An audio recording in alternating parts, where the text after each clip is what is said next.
Dahil marami akong daing, ito madalas ang aking ulam. Diba? Daing at udong.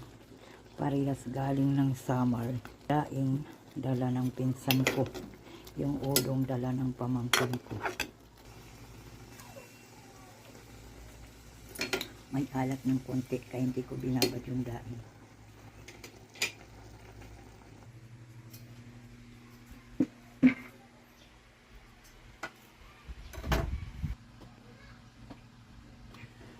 Ako'y nagluto muli ng daing at udong. Madalas ganito ang ulam ko, lalo kapag nagmamadali.